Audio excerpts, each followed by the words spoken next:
आपको डर किस चीज का बिठाया जा रहा है? किस चीज से खौफजदा हो? भागते किस चीज से हो? सबसे लास्ट इस दुनिया में कुछ होने वाला है तो मौत है।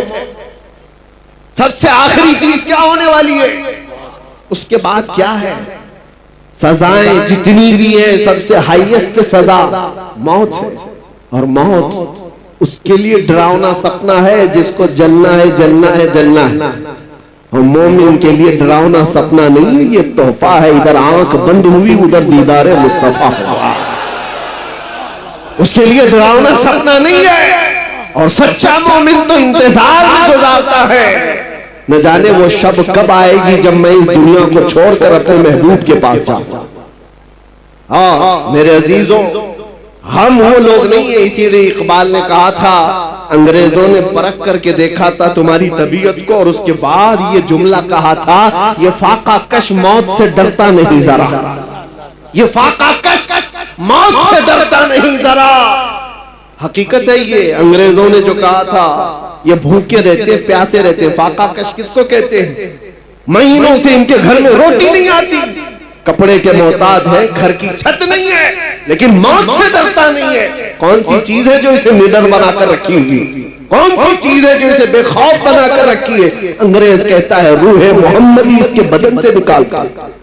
रूह मोहम्मदी, सारी दुनिया इसी के चक्कर में है कि वो रूह मोहम्मदी जो इनके पास है उसे निकाल। आखिर हद तक मेरे अजीजों, दुनिया जिस चीज की कोशिश करती रहेगी वो यही है। आपको क्या लगता है वो तुम्हारे रोटी, कपड़ा, लत्ता, जगह, मकान इसके दुश्मन है? नहीं। आला हजरत फरमाते हैं कि तुम्हारी जो दुश्मनी है, तुम्हारे सिलसिले में शैतान जिस चीज से परेशान है वो क्या है? आंख से काजल साफ चुरा ले, या वो चोर बला के तेरी गठरी ताकी है और तूने नींद निकाली है। तुम्हारी गठरी ही देखी गई है। चोर जो है ना, देखता है मजमे में किसके पास है माल, और उसी की जेब पर नजर रखता है, और हर एक को देखता भी नहीं। इसीलिए मेरे अजीजों, आपके ऊपर नजर इसलिए है शैतान की कि गठरी में मोटा माल दिख रहा है, बड़ा माल उसको दिखता है। इसीलिए सारी की सारी ताकत सुन्नियों पर लगाई जाती है। और जहां भिखारी लोगों कुछ ही ना हो, उनका कौन दुश्मन है? उनका कौन दुश्मन है? उनके पास चोर को मिलना क्या है?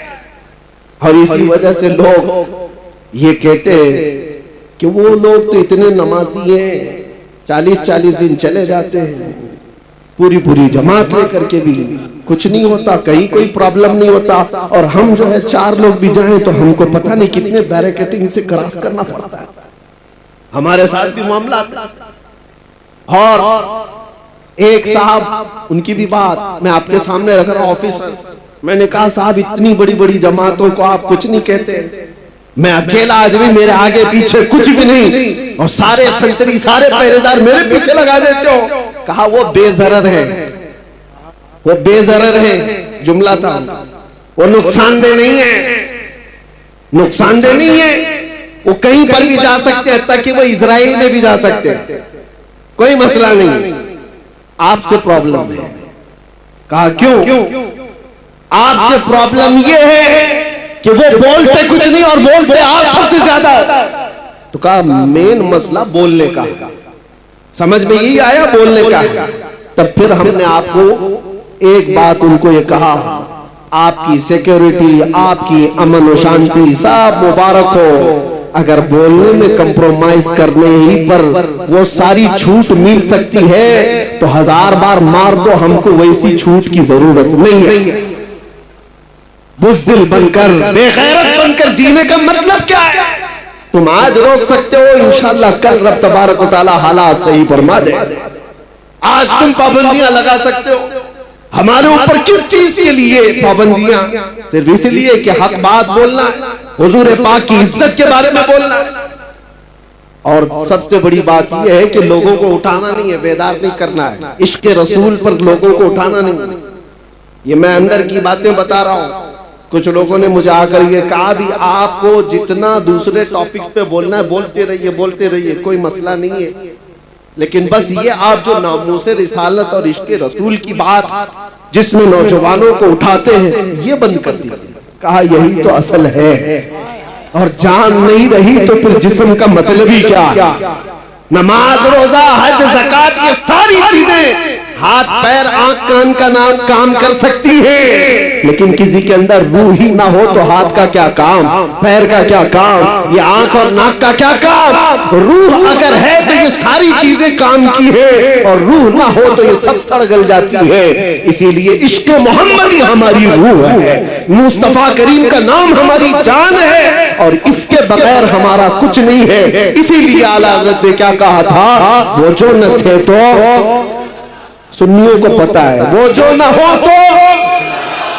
दूसरा जुमला आपकी तरफ से ही होता है, हमने देखा है, जाहिल से जाहिल मोहल्ले में भी जाकर के पूछो, वो दूसरा जुमला खुद ही कहेंगे, वो जो ना हो तो। सबको पता है हमारी जिंदगी में भी वो जो ना हो तो, अरे कब्र में भी वो जो ना हो तो, और हश्र में भी वो जो ना हो तो, तुम्हारी नमाज में भी, तुम्हारी अजान में भी वो जो ना हो तो। ये एक बात याद रखो, आबरूए माज़ना में मुस्तफा, हम सबकी इज्जत आबरू मुस्तफा के नाम से है, और अगर वो ना हो तो फिर कुछ भी नहीं है, कुछ भी नहीं है। इसीलिए अपनी सारी ताकत और कुव्वत इसी बात पर लगाओ कि मुझसे ये दौलत कोई छीनने ना पाए, मुझसे ये चीज कोई छीनने ना पाए। मैं जो बात कह रहा था उसको मैं आगे बढ़ाता हूं। हालात हमेशा एक तरह के नहीं रहते। लोग अगर ये समझते ताकत के नशे में कि सब कुछ अब जैसा चाहे वैसा चला लेंगे, तो बाज औकात कुत्ता भी जो बैलगाड़ी के नीचे चलता है वो यही सोचता है पूरी बैलगाड़ी मैं ही चला रहा हूं, उसको भी ऐसा लगता है, और लोग डर जाते हैं, स्टेज वाले भी। मैं जैसे ही कुत्ता कहता हूं, आपको डरने की जरूरत नहीं, खौफजदा होने की जरूरत नहीं। मेरे अजीजों, हमने ये उसका इजहार भी कर दिया, जिनको तकलीफ थी हमने उसके जवाब में कह दिया, आपको तकलीफ होती है किसी को भी कुत्ता कहने से, लेकिन मुझे नहीं होती। आप मुझे 1000 बार कुत्ता कहो, लेकिन इसका उसका नहीं, दरबार रिसालत का। हम खुश होंगे, हमारी पहचान ही वो है। सगे तैबा सब कह कह के पुकारे बेदम, यही रखी हो मेरी पहचान मदीने वाले। हमें सब इस बात से डर नहीं है। आज समय कहता हूं कि हालात हमेशा के नहीं रहते। सहाबा इकराम रिज़वानुल्लाह ताला अलैहिम मजमाइन ने बदर के हालात देखे, उहद के हालात देखे, खैबर के हालात, खंदक के हालात देखे, और हुदैबिया में सुलह के हालात भी देखे। ऐसा वक्त भी आया था कि मक्का के कुफार और मुशरिकीन ने जोर जबरदस्ती कर डाला था, सारी अपनी पसंद की सुलहनामे में शर्तें लगा रखी थी कि मदीने से कोई भाग करके आएगा तो हम वापस नहीं करेंगे, मक्का से कोई भाग कर जाएगा तो आपको वापस करना पड़ेगा।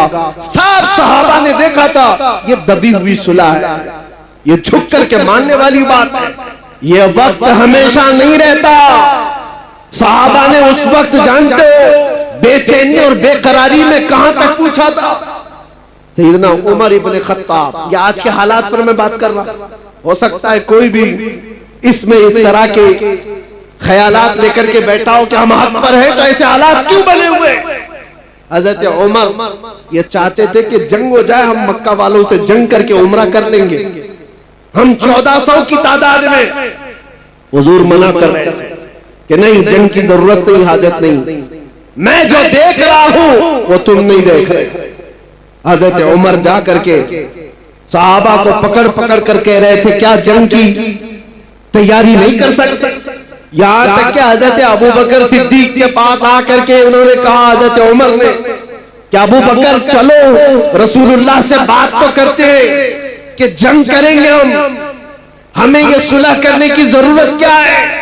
हजरत अबू बकर सिद्दीक ने उनको कंधा हिला करके क्या कहा था जानते?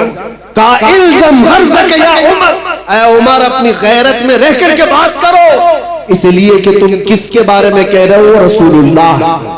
वो जो देखते हैं वो वही खुदा के जरिए से देखते। अल्लाह तबारक व तआला ने उनको वो इल्म दिया है। तो हजरत उमर खामोश हो गए। उसके बाद हुआ क्या जानते हैं? साल नहीं गुजरा था, साल नहीं गुजरा था कि 10,000 सहाबा की तादाद के साथ मेरे आका मक्का में फातिह की शान से दाखिल हुए थे। मक्का में जब तशरीफ लाए थे कत्ल गारत करते हुए नहीं आए थे। ताकत का नशा जिसको आज चढ़ता है ना, वो लोग क्या कहते हैं कि आज हमारा पावर है, जो कुछ चाहे जिसको चाहे जैसे चाहे मार दे, खत्म करे। रसूलुल्लाह सल्लल्लाहु ताला अलैहि वसल्लम का मिजाज तो देखो। तकरीबन जिनको सहाबा को 20 साल तक जिन्होंने तकलीफें दी हैं, वो मक्का में दुश्मन मौजूद थे, पकड़ के उनको मार सकते थे। हुजूर अल्लाह जब मक्का में तशरीफ लाए, सहाबा सब साथ में ऐलान हो रहा था। सहाबा कह रहे थे अल यौम यौमुल मलहमा, आज तो गोश्त के छितरे उड़ाने का दिन है, दुश्मनों को पकड़ के मारेंगे। नबी आखिर ज़मा सल्लल्लाहु ताला अलैहि वसल्लम ने क्या फरमाया? नहीं, अल यौम यौमुर रहमा, आज का दिन रहम करने वाला दिन, माफ किए जाएंगे सब। मक्का के उन पुराने दुश्मनों को रसूलुल्लाह सल्लल्लाहु अलैहि वसल्लम ने माफ कर दिया। ताकत जब किसी के पास आए तो रसूलुल्लाह को देखे। मेरे आका सल्लल्लाहु अलैहि वसल्लम का मिजाज क्या है? कमजोरों को या मगलूब लोगों को पकड़ करके मारा नहीं है, उन्हें माफ किया है। नबी पाक सल्लल्लाहु ताला अलैहि वसल्लम ने उन्हें आजाद किया। ये भी नहीं कि जो कहते हैं कि तलवार की नोक पर इस्लाम फैलाया जा रहा, तलवार की नोक पर फैलाया जाता तो मेरे अजीजों कुछ भी बाकी नहीं रहता। तलवारें बहुत सालों तक लोगों के पास रही, इस्लाम तलवार की नोक पर नहीं फैलाया गया। जिसको ऐसा लगता हो, जिसके पास ऐसी तारीख आई हो, वो झूठी तारीख हो सकती है। सच्चाई ये है कि अल्लाह के हबीब सल्लल्लाहु ताला अलैहि वसल्लम के उन अजीम अखलाक को देखकर सहाबा दामन इस्लाम से वाबस्ता हुए और दुनिया एक बड़ी जमात के साथ इस्लाम को अपना रही थी और आज भी अपनाती है। आज बताओ जो ने यूरोप अमेरिका में दाखिले इस्लाम और उनको कौन तलवार की नोक पर बुलाता है? उनको कौन गर्दन पर तलवार रखता है? पढ़ो इस्लाम की सच्चाइयों को तो समझ में आएगा। लेकिन मेरे अजीजों, आपसे ये बात अर्ज करना है मुझे कि हालात हमेशा एक तरह के नहीं होते। आज तुम्हारा इम्तिहान है, आज तुम्हारी आजमाइश का वक्त है और इसी आजमाइश और इसी इम्तिहान के वक्त के लिए ही मैंने कहा था कुछ देर की खामोशी है। इसी के लिए तो कहा था। बाकी का जुमला आप करें, बाकी सबको पता है। हम तो अंदर भी गए थे, तब भी हमारा इस्तेकबाल कैदियों ने यही बोल करके कहा। हमें पता भी नहीं था, अंदर बेरक में बैठे सारे लोग अंदर से पुकार रहे थे, मौलाना साहब आ गए, कुछ देर की खामोशी है। मेरे अजीजों, इस बात को मैंने इसलिए कहा था कि हालात अगर बुरे हो तो कुछ देर की बात है। रात हमेशा नहीं रहती, सुबह हो ही जाती। ऐसा नहीं है कि अंधेरा ही अंधेरा रहेगा, सुबह का तुलू होना है और सूरज को निकलना है। आपका इम्तिहान है और आपकी आजमाइश है। आप में से कितने ऐसे लोग हैं जो नामों से मुस्तफा सल्लल्लाहु ताला अलैहि वसल्लम के लिए खड़े रहते हैं और कितने ऐसे हैं जो बिक जाते हैं। ये आज देखा जाएगा। हमने देखा है बहुत सारे लोगों को, वो आते भी हैं जाते भी, हमारे आसपास भी। ये वो हवाओं वाले लोग हैं जिनको अहमद अली साहब अभी कह करके गए। कुछ लोग वो हैं जो जी हुजूर से आगे नहीं गए, उनकी किस्मत में होगा। लेकिन आप एक बात याद रखो, आपने अपनी जान और अपना ईमान रसूलुल्लाह को समझा है तो इस बारे में किसी से समझौता करने की जरूरत नहीं है। अपनी आइडेंटिटी के साथ रहो, इंशाअल्लाह सब खैर होगा। अल्लाह कादिर मुतलक है, मालिकुल मुल्क जुल जलाली वल इकराम है। बड़े से बड़े आए इस रुए जमीन पर जिन्होंने खून की नदियां बहाई, बड़े से बड़े तुर्रम खां आए, लोगों की खोपड़ियों से मीनार बनाए, लेकिन क्या वो हमेशा के रह गए? उनका भी अंजाम खतरनाक हुआ। फिरौन भी गर्क हुआ है, नमरूद भी मर गया है, कोई बाकी नहीं रहा। यूनान, मिस्र, रोमा सब मिट गए जहां से, बाकी मगर है अब तक नामो निशान हमारा। तौहीद की अमानत सीनों में है हमारे, आसान नहीं मिटाना नामो निशा हमारा। और कुछ बात तो है कि मिटती नहीं हस्ती हमारी, कुछ बात तो है कि मिटती नहीं हस्ती हमारी। सदियों रहा है दुश्मन दौरे ज़मा हमारा। और आप सबको ये बात मैं कह के जाता हूं कि आप तमामी हजरात के पास जो दौलत ईमान है, इश्क मुस्तफा की दौलत है, ये इतनी बड़ी दौलत है कि इसके बाद फिर आपको डर और खौफ की जरूरत ही नहीं। आला हजरत कहते खौफ न रख रजा जरा, तू तो है अब्दे मुस्तफा, तेरे लिए अमान है, तेरे लिए अमान है। असल जिंदगी कौन सी है आप मुझे बताओ, इस दुनिया की या आखिरत की? पूरे मुसलमानों का अकीदा यही है, आखिरत की जिंदगी वही असली जिंदगी है, मरने के बाद की जिंदगी वही असली जिंदगी है। वो नॉन एंडिंग है, खत्म होने वाली नहीं है। उस जिंदगी की तैयारी करना चाहिए या इस जिंदगी की? मुझे बताओ। आखिरत की, तो आखिरत की जिंदगी अगर चाहते हो तो आओ। आखिरत का मैदान, वो महशर का मैदान, वो किसी के बाप दादाओं का नहीं है। यहाँ के बादशाह हो, यहाँ के तुर्रम खां हो, सब के सब जूतों की नोक पर आ जाएंगे जिन्होंने घमंड किया है, जिन्होंने तकब्बुर किया है। अल्लाह ताला क़यामत के दिन पुकार करके कहेगा, ऐनल मुतकब्बिरून, कहाँ है वो घमंड करने वाले लोग, कहाँ है वो जुल्म करने वाले लोग? उनको चूंटियों की तरह लाया जाएगा, उनकी कोई वकात नहीं। और जो उनकी जी हुजूरी में है वो भी सुन ले, उनका दामन, उनकी चप्पल उठाकर चलने वाले वो भी सुन ले। तुम्हारा भी हशर उनके साथ ही होगा। फिरौनों के साथ चलते थे तो फिरौनों के साथ जहन्नम में जाओगे। अगर नमरूदों की जी हुजूरी करते थे तो वहां पर भी तुम्हारा शुमार उनकी ही जमात में होगा। लेकिन जो बंदा यहाँ मुस्तफा करीम की इज्जत पर पहरा देता था, मुसीबतें सहता था, क़यामत के दिन उसे पुकारा जाएगा, कहाँ है वो महबूब की उम्मती, कहाँ है वो जमात जो दुनिया के जुल्म सतम सह करके आई है। और उस दिन हम देखेंगे मेरे अजीजों, उस दिन हम देखेंगे अर्श हक है, मसनद रिफात रसूलुल्लाह की, देखनी है हश्र में इज्जत रसूलुल्लाह की, और हम रसूलुल्लाह के, जन्नत रसूलुल्लाह।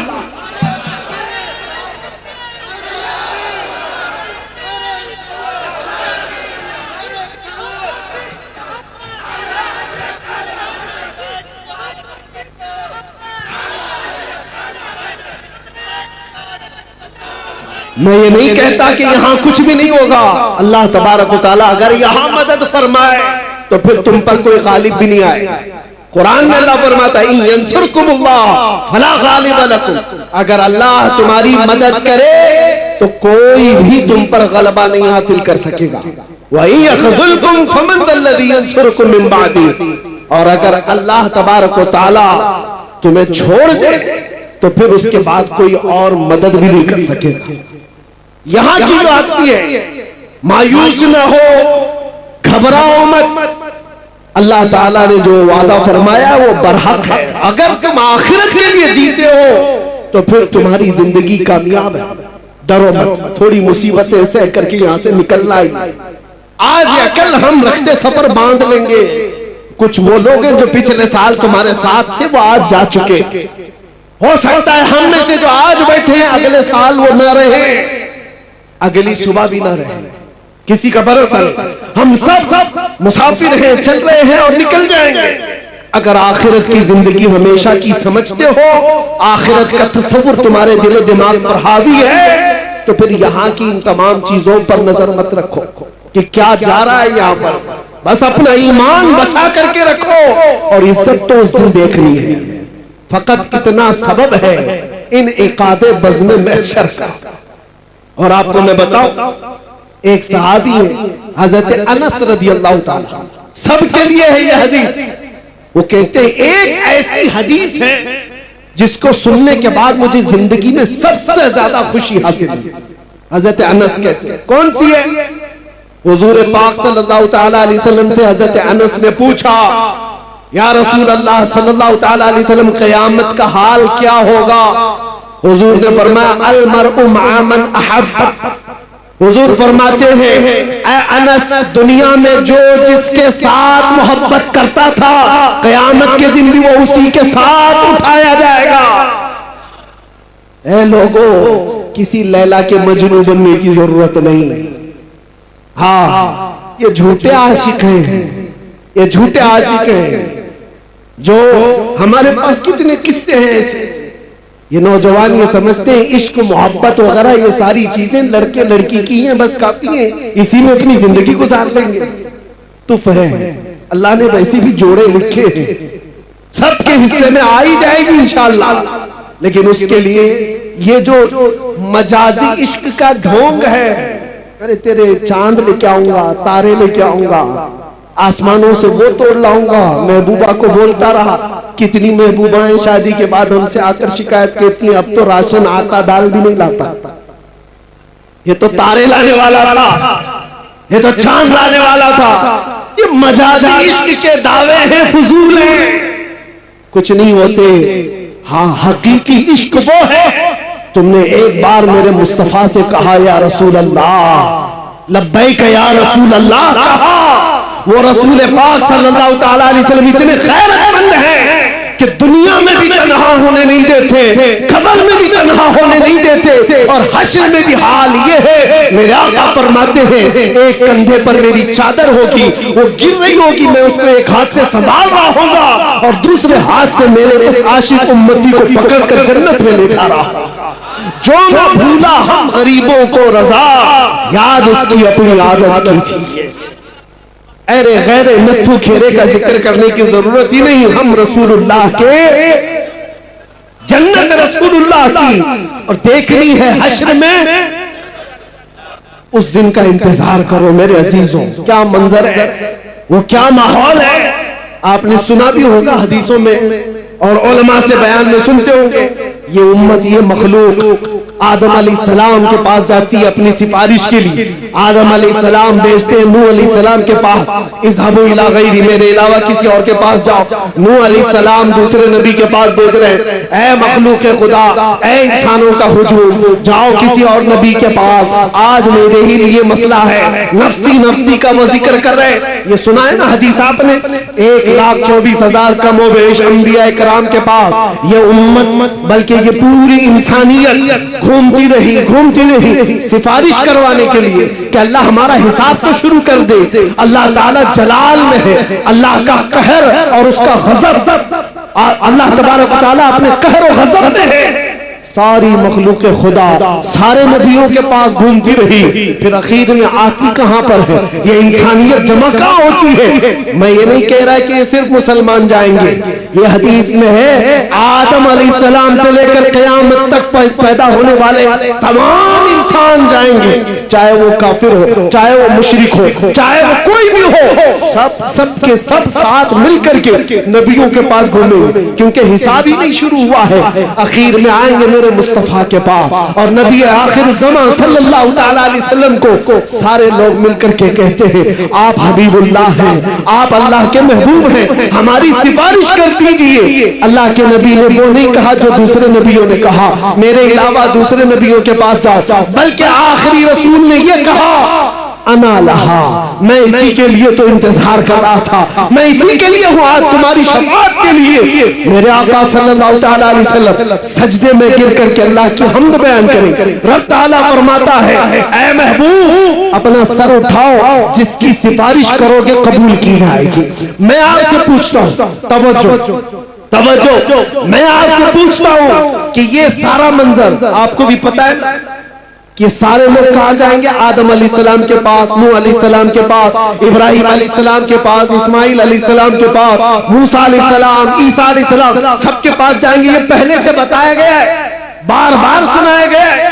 तो फिर मरने के बाद कयामत के दिन डायरेक्ट रसूलुल्लाह के पास क्यों नहीं चले जाते? सबको मालूम है, सुन भी रखा है, अचानक होने वाली चीज थोड़ी ना, बचपन से सुनते आ रहे इस हदीस को। उस दिन ये सारे लोग जो सुने हुए हैं मुसलमान, ये भी डायरेक्ट रसूलुल्लाह के पास क्यों नहीं चले जाते? सबको पता है आखिर में वहीं से होना है। ये घूम रहे क्यों? इधर से उधर, उधर से इधर, इधर से उधर, उधर से इधर। उस दिन मेरे अजीजों मेमोरी निकाल ली जाएगी, दुनिया के तमाम मामलात याद नहीं रहेंगे, घुमाया जाएगा और आखिर में मेरे मुस्तफा के पास लाया जाएगा। क्यों? आला हजरत इस मंजर को बयान करते हैं। क्यों? इसलिए खलीलों ने जी मसीहो सफी सभी से कहीं न बनी। खलीलों ने जी मसीहो सफी सभी से कहीं न बनी। ये बेखबरी की खल्क फिरी कहां से कहां तुम्हारे लिए फकत इतना सबब है इन इकादे बज़्म महशर का कि उनकी शान महबूबी दिखाई जाने वाली है। क़यामत के दिन भी उनकी शान महबूबी दिखाई जाने वाली है। ऐ सुन्नी मुसलमानों, अपने नबी आखिर ज़मान सल्लल्लाहु तआला अलैहि वसल्लम की इज्जत पर मर मिटने वाले आप नबी पाक सल्लल्लाहु तआला अलैहि वसल्लम की इज्जत पर मर मिटने वाली कौम हो तो फिर इंतजार करो, आखिरत में वो इज्जत सबके लिए रखी गई है। आखिरत में वो इज्जत हमें देखनी है। अर्श हक है मसनद रिफात रसूलुल्लाह की, देखनी है हश्र में इज्जत रसूलुल्लाह की। आज तुम्हें कोई इज्जत दे रहा है नहीं दे रहा है इसकी परवाह मत करो। इज्जत देने की सर्टिफिकेट यह किसी के पास नहीं है। ये जो सारे मामलात हैं ये इंसानों के, आज जो आप देख रहे हैं, मैंने देखा है बुजुर्गों ने हमें ये तालीम दी है। ये जो मजमा इज्जत देता है ये थोड़ी ही दिनों में इज्जत खींच भी लेता है। इनकी परवाह मत करो। इज्जत देने वाला अल्लाह रब्बुल इज्जत है और कुरान में फरमाता है वलिल्लाहिल इज्जतु वलिरसूलिही वलिलमुमिनीन। अल्लाह के लिए इज्जत है, रसूल के लिए इज्जत है और ईमान वालों के लिए इज्जत है। और जो लोग ये सोच रहे हैं कि दौलत में इज्जत हो जाए, शोहरत में बड़ी इज्जत है और खूबसूरती में बड़ी इज्जत है, ये कब तक की है जानते हो? कब तक की है? हमने बड़े बड़े खूबसूरत लोग भी देखे, चेहरे पर झुर्रियां पड़ गई तो लोगों ने छोड़ दी। माल वाले भी देखे, जब गुर्बत आ गई, गरीबी आ गई तो दुनिया उनसे दूर हो गई। जो लोग आसपास घूमते फिरते थे सब कट गए। ओहदे वाले भी देखे, मनसब वाले भी देखे। मनसब पर बैठा हुआ मंत्री था, गुजरता था तो लोग सलाम मारते थे। खत्म हो गया तो अभी कोई खैरियत पूछने वाला भी नहीं। मनसब से इज्जत, दौलत से इज्जत, खूबसूरती से इज्जत, ये सिर्फ और सिर्फ टेम्पररी है, आर्जी है। ये दुनिया की तमाम चीजें हमने देखा है। जवानी पर, तुम्हारी ताकत पर जो इज्जत दे रहा है ये सिर्फ और सिर्फ तुम्हारी खाम ख्याली है। इस धोखे में मत आना। हाँ, कायम रहने वाली, हमेशा रहने वाली इज्जत कौन सी है? वो पाउडर लाली से हासिल की हुई नहीं, वो दुनिया के जूते सीधे करके हासिल की हुई नहीं, वो दूसरे मनसब हासिल की हुई नहीं। वो इज्जत हमेशा बाकी रहती है जो कदमे मुस्तफा से होकर आती है। मेरे मुस्तफा की गुलामी से होकर के जो आती है वो इज्जत हमेशा बाकी रहती है। यही तो वजह है कि हमने दुनिया में देखा, बूढ़ा हो जाता आदमी तो उसको साइड कर देते लोग कि चाचा अब तुम्हारा काम नहीं है, तुम बैठो, अब तो जवान लोग काम करेंगे। बहुत बूढ़ा हो गया आदमी तो उसे तो फैसलों में नहीं ले रहे, मशवरे में नहीं ले रहे। अरे सनकी है, कुछ का कुछ कह जाएगा। दुनिया का बुढ़ापा उसे कमजोर कर देता है, लोगों से दूर कर देता है। मगर मैंने देखा मेरे मुस्तफा के गुलामों में जो जितना बूढ़ा होता है उतनी इज्जत बढ़ती चली जाती है, उतनी इज्जत बढ़ती चली जाती है। दीन में जिसको इज्जत, दीन में जिसको बुढ़ापा आया है उसकी इज्जत कभी नहीं जाती, उसकी इज्जत कभी नहीं जाती। इसीलिए हो सकता है यहाँ वो आंखें होंगी जिन्होंने बरेली के ताजुश्शरिया को देखा होगा। एक झलक जिसने देखा होगा, आपको पता है 75 साल की उम्र, 75 साल की उम्र क्या होती है? एक बहुत बड़ा बुढ़ापा है, बहुत बड़ा बुढ़ापा है। लेकिन उस बुढ़ापे में जो जमाल चेहरे पर था वो लाखों जवानों के अंदर भी नजर नहीं आता था। वजह क्या है?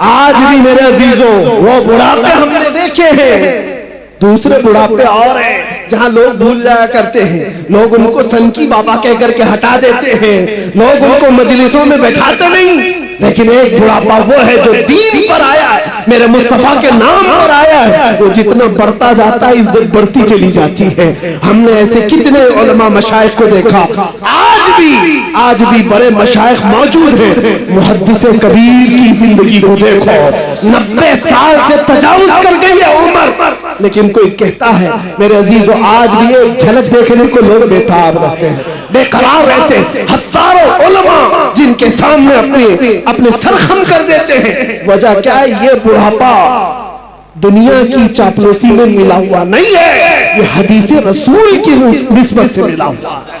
ये उम्र मुस्तफा करीम की गुलामी में मिली हुई है। इसीलिए आप सबसे भी एक बात ही कहूंगा और मैं अपनी तकरीर यहाँ पर खत्म करता हूँ।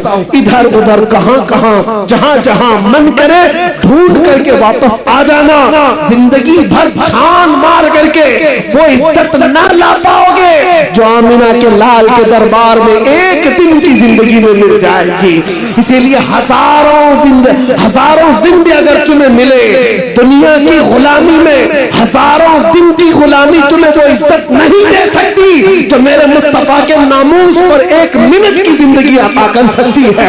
हमारे पास आज क्या है? दुनिया हमें चाहती क्यों है? ये सिमडेगा, ये झारखंड, ये बंगाल, कोई इलाका बचा नहीं जहां मैं गया नहीं। सारे इलाकों को देखा, टूट करके जो लोग चाहते हैं वो इसलिए नहीं कि हमारी पार्टी का नेता आया है या किसी जगह का अमीर आया है या किसी जगह का बड़ा आदमी आया है। नहीं, दुनिया सिर्फ और सिर्फ हमसे मोहब्बत इसलिए करती है जब तक बिके न थे तो कोई पूछता न था या रसूल अल्लाह तुमने खरीद कर हमें अनमोल कर दिया।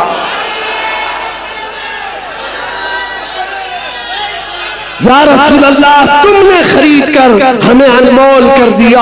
आ जाओ और इसी बात पर हम गुफ्तगू खत्म करते हैं कि मोहम्मद से वफा तूने तो हम तेरे हैं। ये जहां चीज है क्या लाहो कलम तेरे हैं। कुव्वत इश्क से हर बस्त को बाला कर दो, दहर में नामे मोहम्मद से उजाला कर दो।